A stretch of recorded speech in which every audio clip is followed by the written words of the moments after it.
성경 봉독하시겠습니다. 마가복음 4장 10절부터 20절의 말씀입니다. 서로 한 절씩 교독하시고 마지막 20절은 합독하도록 하겠습니다. 마가복음 4장 10절부터 20절의 말씀입니다.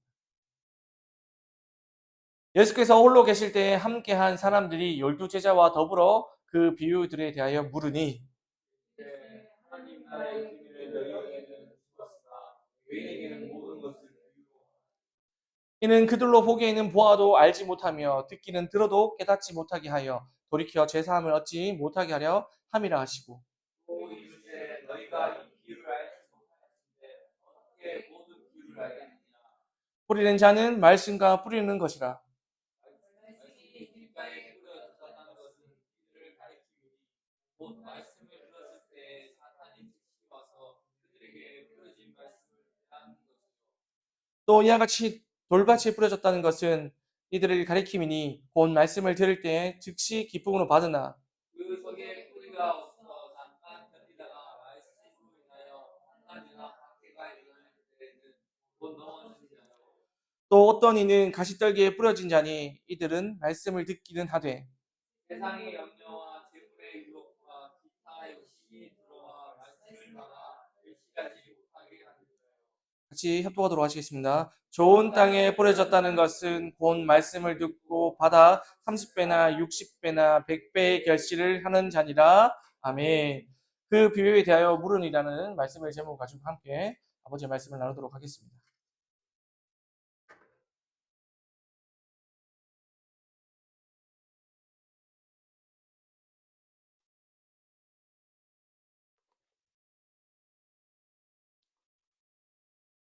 네, 할렐루야. 아, 카메라가 두 대 있으니까 약간 중국 느낌 나지 않습니까? 예, 왠지 물건을 막 팔아야 될 것 같은 느낌 있지 않습니까? 이렇게 동영상을 보면 이렇게 카메라를 막 세워놓고 중국에 있는 분들이, 예, 중국 분들이 이제 방송을 하는 장면들을 보는데 제가 꼭 그 앞에 서 있는 것 같은 느낌이 듭니다. 카메라 한 대 더 늘었어요. 예. 왜 늘었냐? 가로로 세로로 찍는 걸 다 해보고 싶다고 하셔서 하라고 했습니다. 그래서 양쪽을 다 한번 찍어 보면 좋을 것 같아서 두 대가 설치되어 있습니다. 혹시 예배에 불편함이 있다면 말씀해 주십시오. 예, 그러면 제가 한 대만 하도록 하겠습니다. 요즘 제가 유튜버라는 소리 듣습니다. 목사님 사이에서. 제가 요즘 이제 계속 방송도 올리고 영상을 계속 하니까 목사님들이 이제 아유 유명하신 유튜버 오셨다고 이렇게 제가 요즘에 목사님을 만나면서 목사님들에게 전화드렸습니다. 근데 개척을 하면 뭐든지 해야 됩니다. 예. 우리는 큰 교회가 할 수 있는 것들이 없거든요. 왜냐하면 큰 교회 사람들은 또 큰 교회를 원하는 사람들 그리고 성도들의 입장에서 한번 목회자들이 생각해 볼 필요가 있는 거죠. 부흥은 없습니다. 예. 왜냐하면 성도들이 원하는 것은 개척교회 잘 없거든요. 좋은 예배 시스템, 좋은 기독교 커리큘럼, 그리고 함께 나눌 수 있는 많은 은혜로운 동역자들. 하지만 교회에는 나눌 수 있는 대상이라고는 주변에 몇 분, 그리고 나머지 부분들은 다 목회자와 직접적으로 만나서 얘기해야 되는 좀 불편함이 있습니다. 왜냐하면 멀리서 설교단에서만 만나면 좋거든요. 예. 사람의 모습을 좀 숨길 수도 있고 좋은 모습만 보여줄 수도 있는데 삶을 같이 하다 보면 연약한 것들 또한 우리가 갖고 있는 부족함들이 고스란히 사람들에게 비칠 수밖에 없습니다. 그래서 제가 요즘 어떠한 마음밭인지 어떠한 마음의 상태인지에 따라서 고스란히 성도들한테 비치는 것이 과연 잘하고 있는 것일까라고 생각도 듭니다. 그래서 저는 목사님들한테도 그렇고 동기 목사님들한테도 그렇고 또 성도님들한테도 말씀드리지만 분명히 부작용은 있을 거라 생각합니다. 하지만 저는 있는 대로 보여드리겠습니다. 겉과 속이 다르게 행동하는 것보다 함께 자라나기 원합니다. 그래서 저는 저의 마음밭이 어떠한 마음밭이든지 여러분들 앞에 같이 오픈하면서 하나님께서 나의 마음을 만지시고 하나님께서 원하시는 마음밭으로 변화시키기를 기대하면서 함께 나아가기 원합니다. 제가 그 마음밭 중에서 가장 중요한 밭이 어떠한 면에서는 우리 마음밭이 오늘 설교에서도 나오겠지만 사랑의 마음밭이 좀 되었으면 좋겠습니다. 고린도전서 13장에서 이렇게 말합니다. 사랑은 오래 참고 온유하며 자기 유익을 구하지 않고 모든 것을 참고 믿고 바라고 견딘다고 고린도전서 13장의 사랑장에서 말하고 있습니다. 근데 이런 사랑이 가능할까요? 저는 이런 사랑이 가능하지 않다고 생각합니다. 우리의 힘만으로는 성경에서 말하는 이 사랑을 실천할 수 없습니다. 그러나 예수 그리스도께서는 우리를 먼저 사랑하셨고 성령께서 우리 안에 거하실 때 우리는 사랑할 수 있는 사람으로 새롭게 빚어지는 것이죠. 우리의 마음밭이 그렇게 하나님 안에서 예수 그리스도 안에서 빚어져 가는 것입니다. 그런데 이 사랑의 말씀 앞에서 저는 제 마음의 상태를 다시 점검해 보았습니다. 어떨 때는 마음이 기가처럼 굳어져 있고 어떨 때는 돌밭처럼 얕은 저의 모습을 봅니다. 또 어떠할 때는 세상의 염려와 욕심, 근심에 같이 눌려서 한탄하며 고통받아 아파하는 저를 또한 봅니다. 우리는 이런 마음 상태를 어떻게 변화시킬 수 있을까요? 날마다 수시로 변하는 우리의 마음밭의 상태를 어떻게 우리는 새롭게 할 수 있을까요? 우리는 이 질문을 붙들고 이제 마가복음 4장 10절부터 20절의 말씀을 좀 함께 살펴보려고 합니다. 오늘 우리는 마가복음 4장 10절부터 20절의 씨 뿌리는 자의 비유를 통해서 말씀 앞에 선 우리의 마음을 어떻게 바라봐야 될지, 동시에 그 마음을 새롭게 하시는 하나님의 은혜를 어떻게 경험할 것인지에 대해서 다시 한 번 더 보기 원합니다. 오늘 본문은 단순히 네 종류의 마음밭에 대해서 얘기하는 것이 아닙니다. 이 이야기의 시작 전에 무엇이 있을까요? 먼저 한 장면을 우리에게 보여주고 있습니다. 예수님께서 홀로 계실 때 12제자와 함께한 사람들이 예수님께 나와 그 비유의 틀에 관하여 묻는 장면이 먼저 있습니다. 마가복음 4장 10절의 말씀입니다. 예수께서 홀로 계실 때에 함께한 사람들이 12제자와 더불어 그 비유에 대하여 물으니 라고 오늘 4장 10절은 말하고 있습니다. 여기서 우리는 중요한 사실 하나를 주목하여 바라봐야 됩니다. 비유의 뜻을 묻고 있는 사람들이 12제자들만이 아니었습니다. 마가는 함께한 사람들이 12제자와 더불어 물었다고 말하고 있습니다. 예수님께 가까이 머물던 사람들이 예수님의 말씀을 듣고도 그냥 흘려보내지 않았던 사람들, 이해가 되지 않지만 주님의 앞에 말씀을 가지고 나와서 자기 뜻대로 판단하지 않고 질문했던 사람들이 제자들 말고도 있었습니다. 그래서 오늘 이 자리에는 함께한 사람들과 12제자들이 함께 있는 것입니다. 저는 이것이 오늘 본문을 여는 중요한 열쇠라고 생각합니다. 비유는 단순한 예화가 아닙니다. 비유를 듣는 사람으로 하여금 반응하게 만드는 말씀의 방식입니다. 어떤 사람들은 비유를 듣고 자기 뜻대로 해석할 수 있습니다. 또 어떤 사람들은 이해되지 않는다고 그냥 지나갈 수도 있습니다. 어떤 사람은 자기의 마음에 맞지 않는다고 예수님의 말씀에 반박할 수 있습니다. 바리새인처럼, 사두개인들처럼. 그러나 어떤 사람은 그 말씀 앞에서 멈춰섭니다. 그리고 묻습니다. 주님, 이 말씀의 뜻이 무엇입니까? 주님, 이 말씀이 제게 무엇을 말씀하고 있는 것입니까? 바로 그 사람들에게 예수님은 하나님의 나라의 비밀을 열어서 보여주고 계신 겁니다. 11절에서 예수님은 이렇게 말씀하십니다. 하나님의 나라의 비밀은 너희에게 주었으나 외인에게는 모든 것을 비유로 하나니. 여기서 비밀이 뭘까요? 네, 헬레어로 미스테리온입니다. 이 미스테리온은 머리를 싸서 풀어내는 수수께끼를 말하는 것이 아니라 하나님께서 열어서 보여줄 때 깨닫게 되는 계시를 말하고 있는 것입니다. 하나님 나라의 비밀은 인간의 지식이나 경험, 분석력으로는 소유할 수 있는 것이 아니라 예수님께 나오는 자들에게 은혜로 주어지는 것입니다. 예수님은 이어서 12절에서 아주 무거운 말씀도 함께하고 계십니다. 이는 그들로 보기는 보아도 알지 못하며 듣기는 들어도 깨닫지 못하게 하여 돌이켜 제사함을 얻지 못하게 하려 함이라. 이 말씀은 쉽게 오해가 될 수 있는 말씀입니다.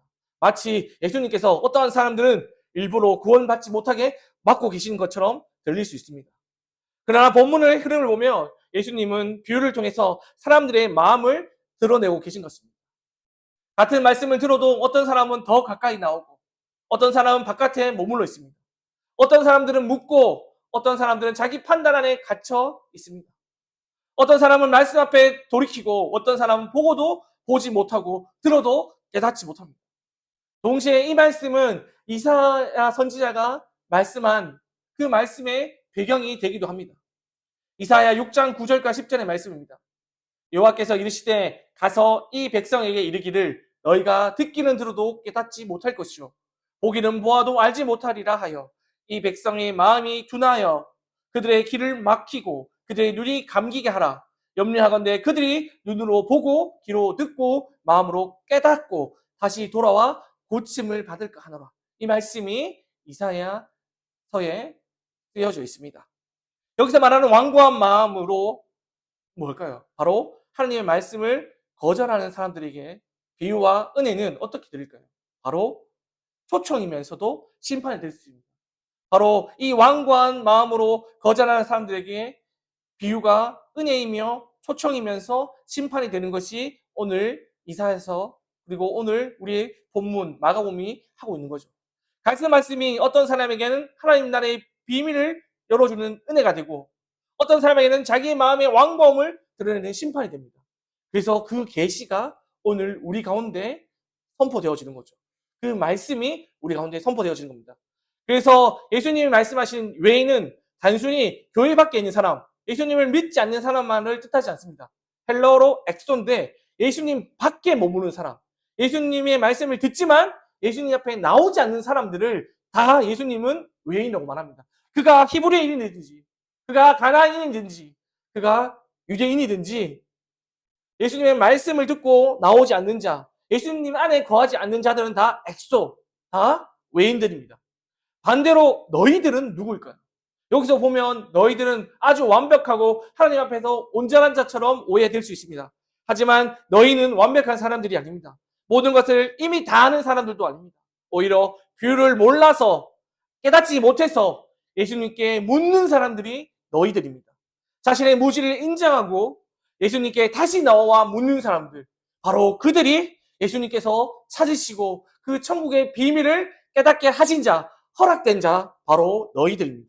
너희들은 완벽한 자가 아니라 예수님께 다시 나오는 자, 묻는 자들, 부족하지만 자신의 연약함을 인정하고 나오는 자들이 바로 예수님께서 말씀하신 너희들입니다. 그래서 우리는 이 지점에서 우리는 성경을 대하는 태도를 다시 점검해 봐야 될 때가 온 것입니다. 오늘날 성경을 인용하는 사람들이 많습니다. 네, 도울, 그리고 법률스님들도 믿지 않는 사람들이 성경을 많이 인용하고 그것들에 대한 풀이를 합니다. 하지만 성경은 문학적 분석으로, 역사적 설명으로, 사회적 관점이나 해석으로 그것들을 이해할 수는 없습니다. 하지만 그들의 말을 듣다 보면 충분히 배울 만한 통찰이 있을 때도 있습니다. 그러나 성경의 중심은 단순한 문학도 아니고 역사적 지식도 아니고 윤리적 교훈도 아니며 과학적 지식을 주는 책도 아닙니다. 성경은 죄로 인해 하나님과 깨어진 인간이 예수 그리스도를 통해 하나님께 돌아가게 하시는 그 구원의 계시입니다. 성경은 우리를 예수 그리스도로 이끌고 성령 안에서 하나님 나라의 백성으로 살게 하는 그 말씀, 그 믿음 없이는 성령님의 도움 없이는 그 계시, 하나님의 말씀을 절대 깨달아 알 수 없습니다. 그러므로 성경을 많이 안다고 해서 하나님의 나라의 비밀을 아는 것은 절대 아닙니다. 성경을 인용한다고 해서 말씀 앞에 돌이키는 것도 아닙니다. 고린도서 13장에서 바울은 사람의 방언과 천사의 말을 할지라도 사랑이 없으면 소리나는 구리와 울리는 꽹과리라고 말했습니다. 모든 비밀과 모든 지식을 알고 산을 옮길 만한 믿음이 있을지라도 사랑 없으면 아무것도 할 수 없습니다.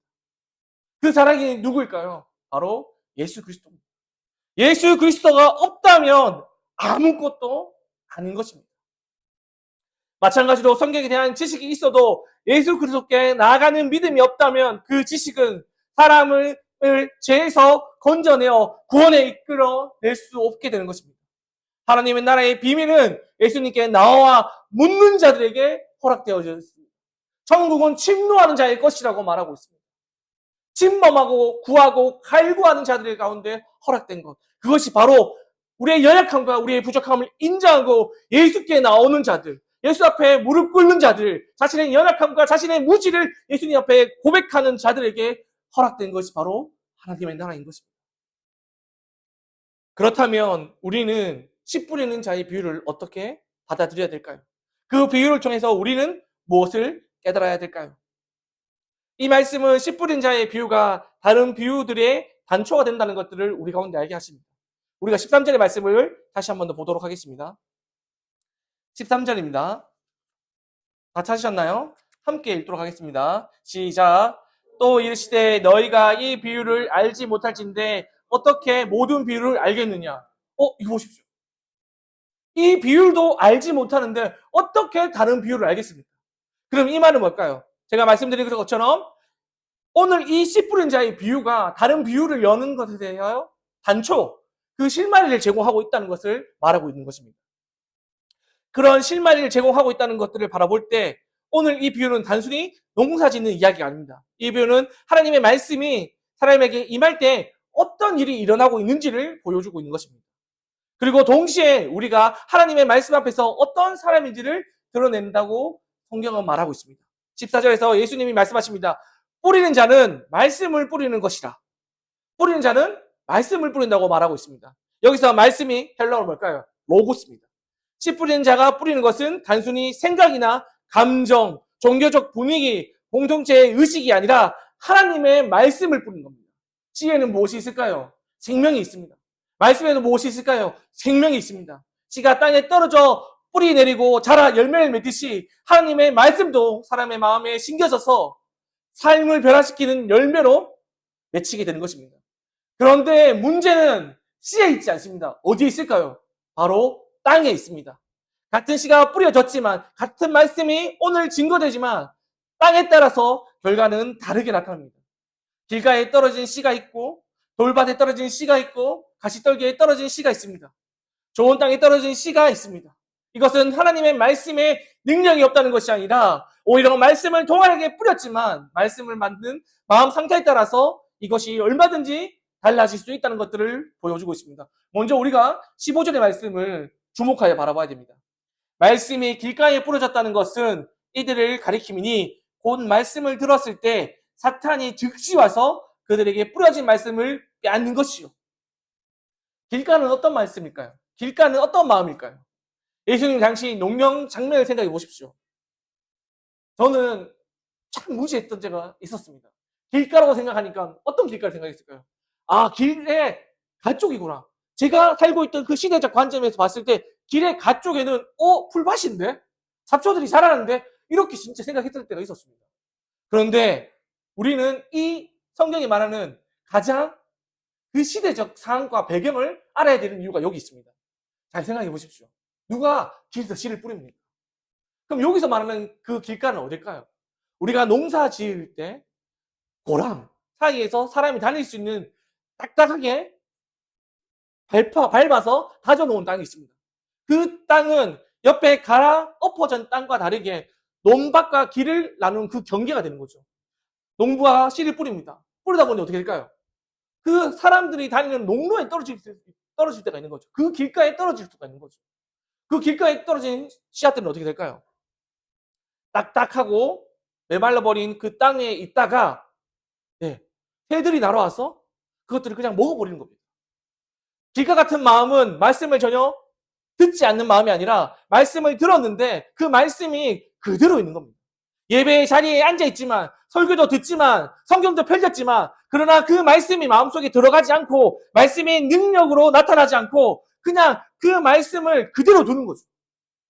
모르면 묻고 또한 반박이 되면 다시 그 반박된 마음을 묻고 계속적으로 서로 주고받고 그 비유를 알기 위해서 노력하는 것이 아니라 그냥 거부한 채 그 말씀을 그냥 그 자리에 두어버리니 어떻게 될까요? 새가 와서 그 말씀을 먹어버리는 거예요. 그 생명을 먹어버리는 거죠. 왜 그렇습니까? 마음이 굳어있기 때문에 그렇습니다.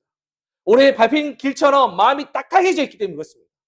상처 때문에 굳어질 수도 있고 습관 때문에 굳어질 수도 있고 교만 때문에 굳어질 수도 있습니다. 너무 바쁜 삶 때문에 굳어질 수도 있습니다. 또는 말씀을 들으면서도 이건 내 이야기가 아니지. 저 집사님이 하는 이야기야. 저 자매한테 하는 이야기야. 저 형제한테 하는 이야기라고 생각할 수도 있습니다. 하지만 말씀은 누구에게 주어질까요? 오늘 예배드리는 모든 자들에게 동일하게 주어지는 겁니다. 오늘 이 말씀은 다른 누군가에게 주어진 말씀이 아니라 오늘 이 자리에 앉아서 예배드리는 나에게 주어진 말씀이라고 받으셔야 됩니다. 여러분들이 주일이기 때문에 습관을 따라서 아니면 오늘 나에게 어떠한 말씀을 하고 계실까 이런 기대감으로 나오셨습니까?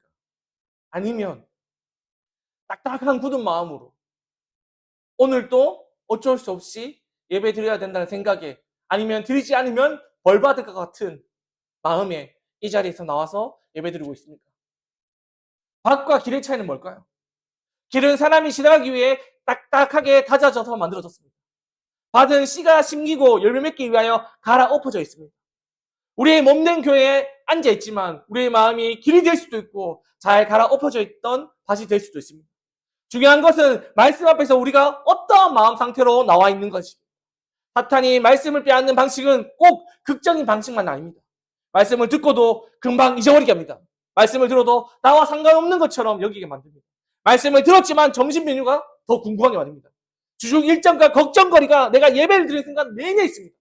또 어떤 이에게는 예배 드리는 순간 이렇게 말할 수 있습니다. 주님, 월요일 날 투자해야 될 오늘 주식이 무엇입니까? 이렇게 기도할 수도 있는 거죠. 예배 때 해야 될 게 뭘까요? 예배 때 어떠한 마음을 가질까요? 우리가 갈아엎어진 마음으로 나오는 거예요. 그 갈아엎어진 마음이 뭘까요? 우리가 하나님의 말씀을 받아서 이것들을 열매로 맺겠다는 마음입니다. 두 번째, 돌밭은 어떤 마음일까요? 16절과 17절의 말씀입니다. 또 이와 같이 돌밭에 부러졌다는 것은 이들을 가리킴이니 곧 말씀을 들을 때 즉시 기쁨으로 받으나 그 속에 뿌리가 없어 잠깐 견디다가 말씀으로 인하여 한난에 박해가 일어날 때 곧 넘어지는 자요. 자, 돌밭은 어떤 반응을 보이는 밭일까요? 돌밭은 어떠한 마음 상태일까요? 돌밭은 우리가 생각하는 돌이 많은 밭이라고 생각하면 큰 코 다칩니다. 그럼 여기서 말하는 돌밭은 뭘까요? 여기서 말하는 돌밭은 그 당시 팔레스타인 지역에는 겉에는 얇게 표층에는 흙이 있고 그 밑에는 아예 다 돌들이 있는 거예요. 그러니까 반석이 있는 겁니다. 그러니까 석회암 지대들이 안반이 쫙 펼쳐진 거죠. 그러니까 그 위에 살짝 흙이 덮여 있는 겁니다. 그러면 어떤 일이 발생할까요? 싹이 엄청 빨리 듭니다.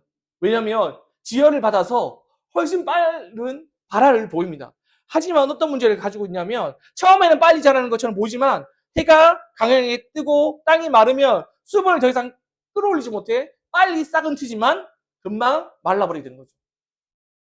그래서 믿음이 빨리 싹이 나는 것처럼 보여지지만 그 믿음의 깊은 뿌리가 내리지 못함으로 금방 사그라들고 맙니다. 이런 분들은, 이런 마음을 갖고 계신 분들은 말씀을 듣고 기뻐하는 것을 귀한 일로 여기십니다. 그러나 기쁨만으로도 충만하지 않는 거죠. 말씀은 우리의 감정만 건드리는 것이 아니라 우리의 마음의 근원까지 뿌리 내려야만 되는데 그 뿌리가 내리지 못함으로 금방 기뻐하고 즐거워하지만 그것이 지속성을 가지지 못하고 어려운 일들 또한 바쁜 일정들이 생기면 교회를 멀리하고 자신의 필요가 채워진 이후부터는 교회에서 떠나는 일들도 발생합니다. 겉으로 금방 은혜를 받지만 그것들이 지속성이 없는 거죠. 왜? 뿌리 내리지 못함으로 그렇습니다. 예수님은 돌박 같은 사람을 이렇게 말씀하셨습니다. 말씀으로 인하여 한난이나 박해가 일어나는 때에 곧 넘어지는 자들로 말씀하고 계십니다. 성경에서 말하는 한난이나 박해는 자신의 어리석음을 받는 고난을 얘기하지 않습니다. 자신이 자초한 고난을 얘기하는 것이 아니라고 말입니다. 성경에서 말하는 고난은 말씀으로 인한 고난, 한난과 박해는 말씀으로 인한 고난인 겁니다. 말씀대로 살려고 할 때 강담해야 될 불편들, 예수님을 따르기 때문에 겪는 손해들, 오늘 뭐 쉽게 말씀드리면 고명경제를 예를 든다면 이런 거죠. 오늘 아내가 커피를 마신다고 부탁을 해서 교회에 아침 일찍 왔다가 커피를 튀어서 아내에게 갖다 주는 거죠. 네. 교회에 나오기 위해서, 말씀을 듣기 위해서, 또 하나님 앞에 온전하기 위해서 가정을 섬기는 것도 게을리지 않는 겁니다. 그것들을 받아들이고 인정하고 또 행하는 거죠. 저는 그것이 사랑이라고 생각합니다. 이런 것들을 감당하는 거죠.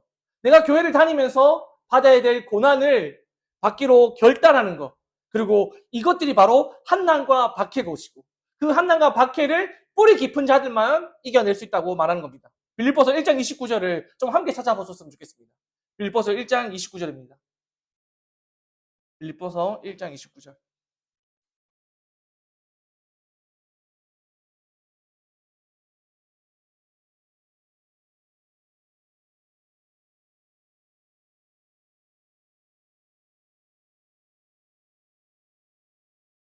다 찾으셨나요? 1장 29절입니다. 빌립보서 1장 29절. 네, 다 찾으셨습니까? 다 같이 한번 읽도록 하겠습니다. 시작. 그리스도를 위하여 너에게 은혜를 주신 것은 다만 그를 믿는 뿐 아니라 또한 그를 위하여 고난도 함께 하려 하심이다. 이거 보십시오. 우리에게 은혜 주신 것은 다만 믿음뿐만 아니라 믿는 것뿐만 아니라 뭐도 고난도 함께 받게 하려 하심이라고 말씀하십니다. 여러분에게 주어진 고난은 은혜와 더불어 여러분에게 주어진 겁니다. 은혜가 있는 자에게 주어지는 것이 고난입니다. 은혜가 없는 자에게는 고난이 주어지지 않습니다. 은혜 있는 자들에게 주어지는 것이 고난입니다. 믿음은 단지 예수님을 믿고 마음을 편하게 가지는 것이 아닙니다. 믿음은 예수님 때문에 감당해야 할 그 가치와 고난을 그리고 환난과 박해를 함께 겸하여 받는 겁니다. 그 길에는 고난이 있습니다. 손해도 있습니다. 때로는 오해도 있습니다. 관계에 어려움도 있습니다. 그러나 그때 우리의 믿음이 드러나 보여지기 시작합니다. 그 믿음이 열매로 드러나기 시작하는 겁니다. 우리의 믿음은 고난 앞에서 증명됩니다. 평안할 때 누구나 믿음이 있는 것처럼 보일 수 있지만 그러나 말씀 때문에 손해를 보여야 할 때, 말씀 때문에 내 욕심을 내려놓아야 할 때, 말씀 때문에 세상의 방식과 다른 선택을 해야 될 때 그때 우리는 우리의 신앙적 믿음의 뿌리가 드러나 보이기 시작합니다. 돌밭의 문제는 감동이 없다는 것이 아닙니다. 깊이가 없다는 것입니다. 그러므로 우리의 말씀을 기뻐하는 데서 멈추지 말고 말씀 우리 마음 깊게 뿌리 내리도록 주님과 우리의 연약함을 내어드리는 자리로 나가야 되는 겁니다. 우리는 그때 우리의 마음이 변화되는 것을 깨닫게 될 것입니다. 세 번째는 어떤 밭일까요? 바로 말씀이 가시떨기에 떨어졌습니다. 18절과 19절의 말씀입니다. 또 어떤 이는 가시떨기에 뿌려진 자니 이들은 말씀을 듣기는 하되 세상의 염려와 재물의 유혹과 기타 욕심이 들어와 말씀을 막아 결실하지 못하게 되는 자요. 가시떨기 땅은 겉으로 보기에는 씨가 잘 자랄 수 있는 땅처럼 보일 수 있습니다. 길가처럼 딱딱해서 씨가 아예 들어가지도 못하는 땅도 아니고 돌밭처럼 흙이 너무 얕아서 뿌리를 내리지 못하는 땅도 아닙니다. 씨는 자랍니다. 문제는 가시도 함께 자란다는 겁니다. 땅속에는 이미 가시와 뿌리와 그 가시 뿌리 씨앗들이 남아있는 겁니다.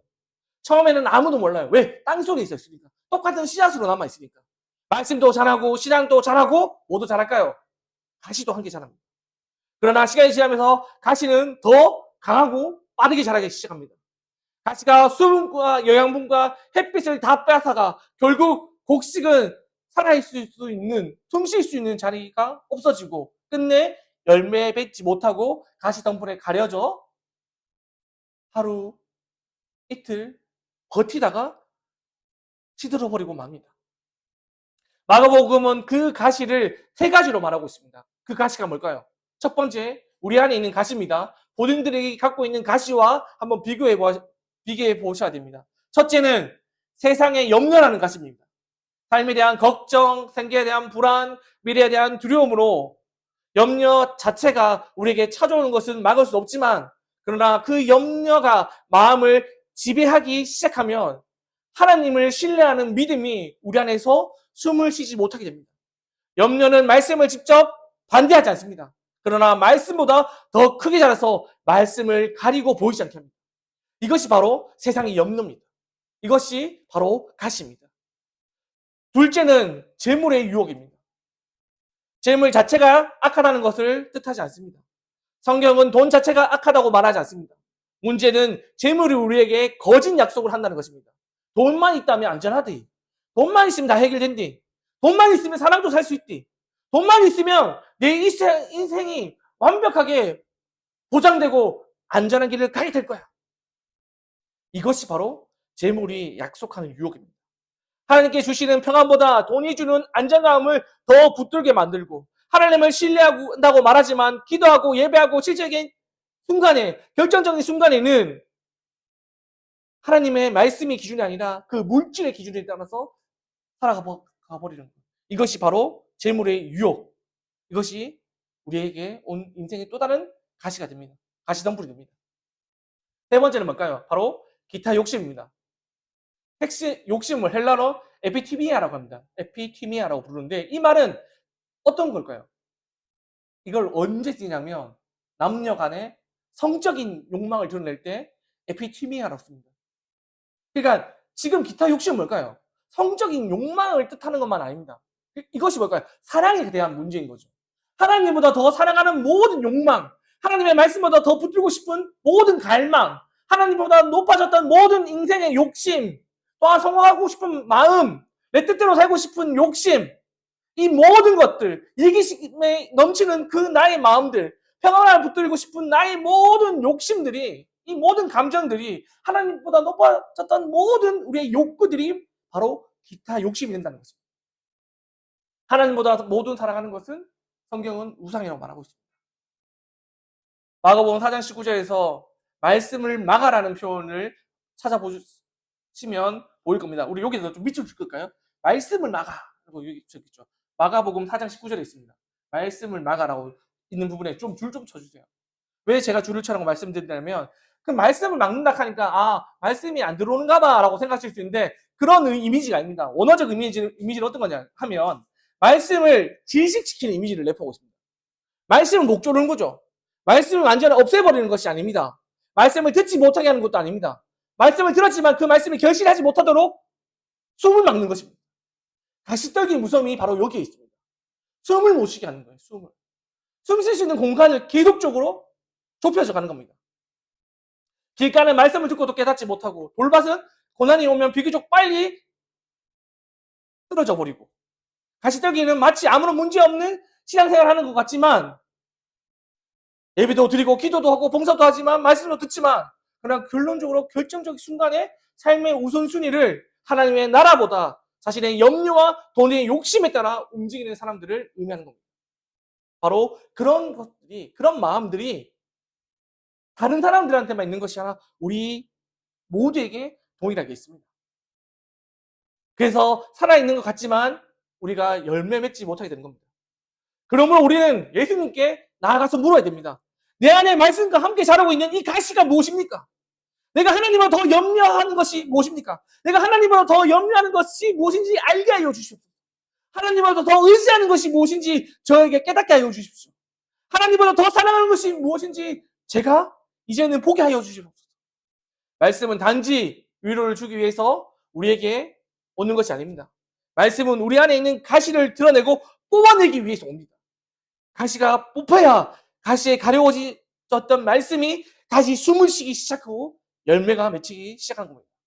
마지막으로 말하고 있습니다. 20절의 말씀입니다. 좋은 땅에 뿌려졌다는 것은 곧 말씀을 듣고 받아 30배나 60배나 100배의 결실을 하는 자니라. 아멘. 좋은 땅은 말씀을 듣고 받아들이는 사람입니다. 마태복음은 여기에 깨닫는 자라는 말을 덧붙입니다. 누가복음은 착하고 좋은 마음으로 말씀을 듣고 지키어 인내를 결실하는 자라고 말합니다. 좋은 땅은 단지 말씀을 듣는 사람이 아닙니다. 말씀을 받아들이고 말씀을 붙들고 말씀 안에서 자신을 돌이켜 인내의 결실을 맺는 사람. 그러나 우리는 여기서 중요한 사실을 놓치고 갈 때가 많습니다.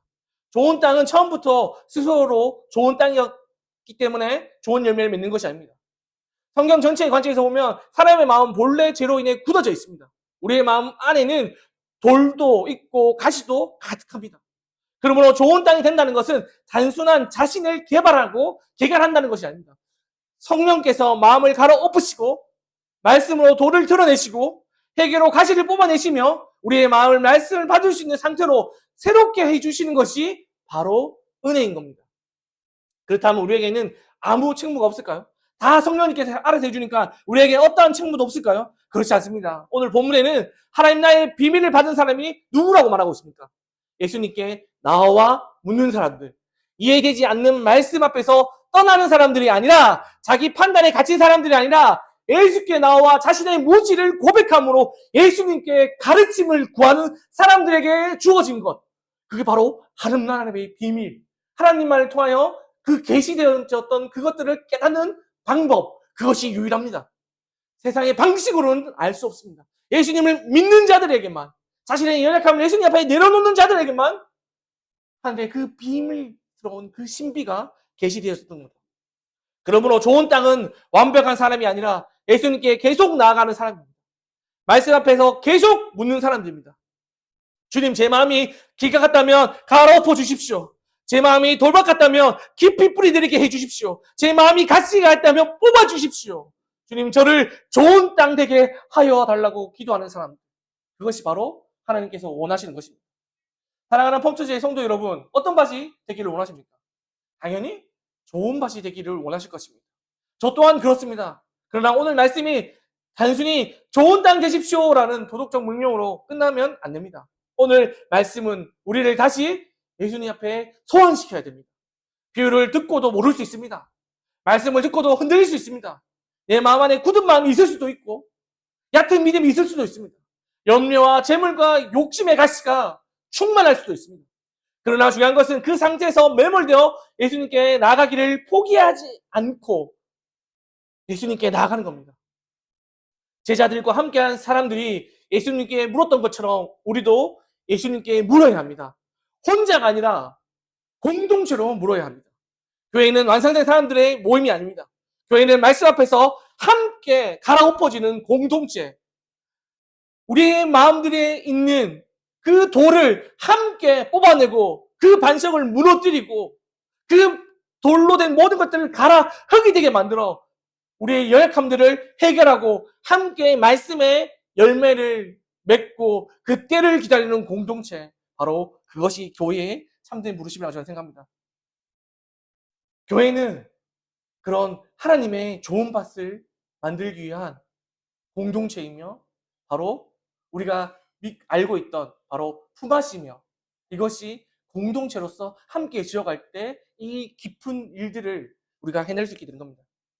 10분이라는 오늘 또 우리에게 말씀하십니다. 주님은 우리에게 상처받으라고 말씀하시는 것이 아니라 우리를 정죄하시려고 말씀하시는 것이 아니라 말씀을 통해 우리를 살리시고 돌이키시고 예수 그리스도께 더 가까이 나오게 하시기 위하여 성령의 인도하심 안에서 열매 맺는 삶이 무엇인지를 오늘 씨 뿌리는 자의 비유를 통해서 말씀하여 주시는 겁니다. 우리가 좋은 땅이 될 수 있는 소망은 우리 마음의 가능성에 있지 않습니다. 우리를 위해 십자가에 달리시고 부활하신 예수 그리스도께 모든 은혜가 있습니다. 주님은 굳은 마음을 버려두지 아니하시고 얕은 믿음을 포기하지 아니하시며 가시에 눌린 인생도 다시 말씀의 밭으로 갈아엎으시는 분이십니다. 그분이 오늘 우리 가운데 말씀의 씨앗을 뿌리시고 계십니다. 그러므로 지금의 상태가 나의 전부라고 생각하지 마십시오. 세상에 나를 침노하고 나를 자신의 생각들로 재단하는 사람들의 말에 흔들리지 마십시오. 길가가 같은 마음도 주님 앞에서는 갈아엎어질 수 있습니다. 돌바 같은 마음도 주님 앞에서 깊어질 수 있습니다. 가시떡이 같은 마음도 주님의 은혜 안에서 회복될 수가 있습니다. 예수님께서 나와 묻는 사람에게 하나님의 나라의 비밀은 오늘도 닫혀있지 않고 열려 있습니다. 주님의 말씀 앞에 다시 나오는 자들은 주님은 절대 외면하지 않으십니다. 오늘 우리가 어떻게 기도해야 될까요? 주님, 제 마음에 좋은 땅이 되게 하옵소서. 말씀을 듣고 흘려내지 않게 하여 주시옵소서. 말씀을 기뻐하되 얕은 감정에 머물지 않게 하시고 세상의 염려와 재물의 유혹에 욕심에 말씀을 빼앗기지 않게 하여 주시고 말씀을 듣고 깨달아 지킴으로 30배, 60배, 100배 열매 맺는 삶을 살게 허락해달라고 그렇게 강구하셔야 됩니다. 사랑하는 성도님들이 오늘 하나님 나라의 비밀을 들으셨습니다. 그리고 그 비밀을 가지고 예수 그리스도께서 오늘을 살게 하셨습니다. 오늘의 말씀 앞에서 멈추지 마시고 예수님께 더 가까이 나아가셔서 묻기를 포기하지 마시고 말씀 앞에 자신을 내놓고 마음을 열어 모든 것들을 내려놓을 때 그때 주님께서 우리의 마음밭을 새롭게 하시고 우리의 심은 말씀을 반드시 열매하게 하실 것을 우리는 믿습니다. 우리 오늘 이 시간 오늘 나눈 말씀들을 기억하시면서 함께 이렇게 좀 기도했으면 좋겠습니다. 우리가 다시 우리 기도의 제목들을 떠올렸으면 좋겠습니다. 주님, 제 마음은 좋은 밭이 되기 원합니다. 하나님의 말씀을 흘러 보내지 않고 말씀을 기뻐하게 하게 하시고 얕은 감정에 머무르지 않게 하시고 세상 염려와 재물의 유혹과 욕심에 나의 마음을 하나님의 말씀을 막지 아니하게 하여 주시옵소서. 주님의 말씀을 듣고 깨달아 30배, 60배, 100배 열매 맺는 삶을 살게 해달라고 오늘 말씀을 기억하시면서 함께 기도하며 나가겠습니다.